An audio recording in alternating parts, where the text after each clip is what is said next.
Our laws are derived of Roman Vatican, Latin maritime law and operate out of Rome. Their 500-year system is based on openly secret bodies of governance called city-states managed by the Trilateral Commission of the Vatican, the City of London, and Washington, D.C. The Empire of the Cities. The Jews were brought into positions of power within banking back in 1066 by the Norman Anglo-Saxon monarchs. For this, they accepted being controlled. Remember that the law of banking is known as International Maritime Admiralty Law.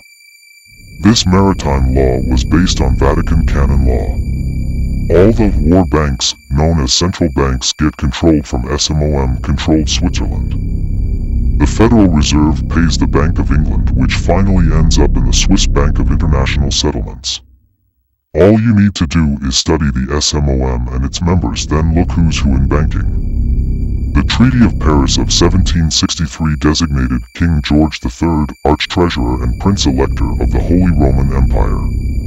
And, according to the Encyclopedia Judaica, the Rothschilds bear the title Guardians of the Vatican Treasury.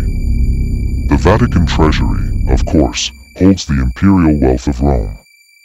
Imperial wealth grows in proportion to its victories in war. As the Jesuit empowerment Regimini Militantis Ecclesiae implies, the Church at war is more necessary than the Church at peace. The Jesuits are the shadow empire.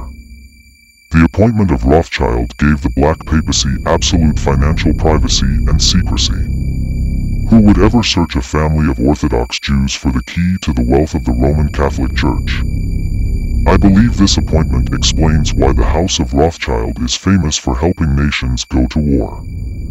It is fascinating that, as Meyer Rothschild's sons grew into the family business, the firm took on the title Meyer Amschel Rothschild und Sohn, which gives us the notaricon, Mars.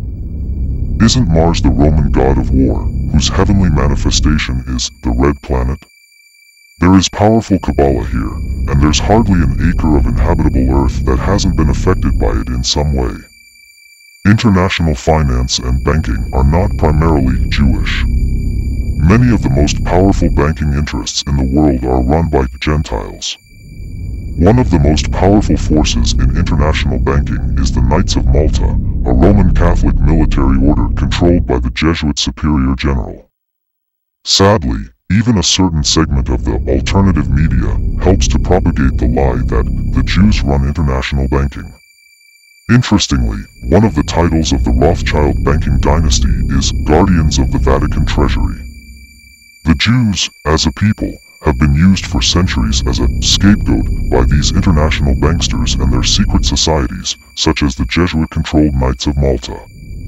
To label the Jews as running banking, Hollywood, etc., is to throw out the proverbial red herring designed to throw us off the scent of the real controllers. The Jesuit general has been the most powerful man in the world since Pius VII restored the order or company in 1814. Because of the order's suppression by the Pope in 1773, the Jesuits began the Bavarian Illuminati with one of their soldiers, Adam Weishaupt.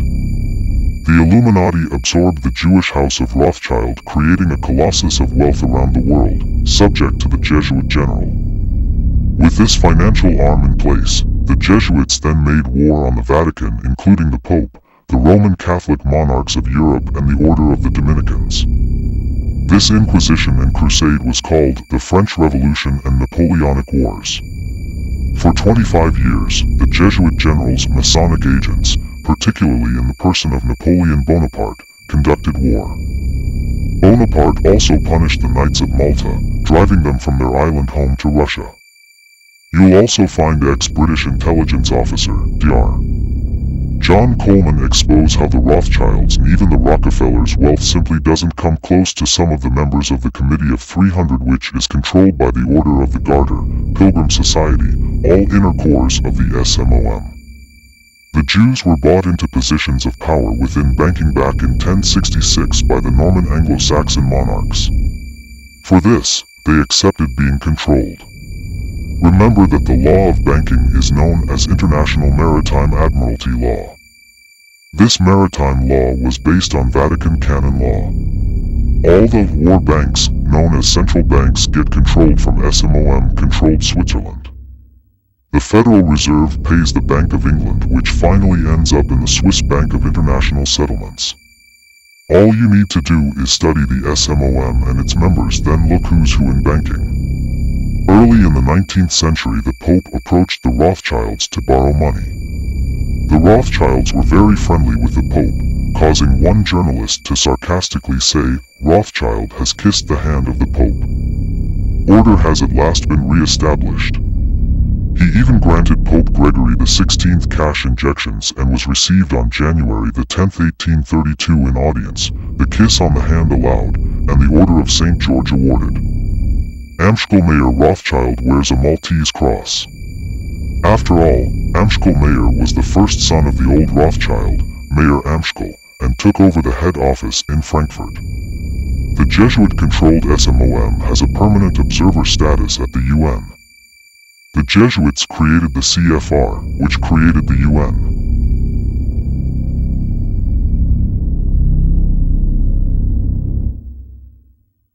Cipher Nexus.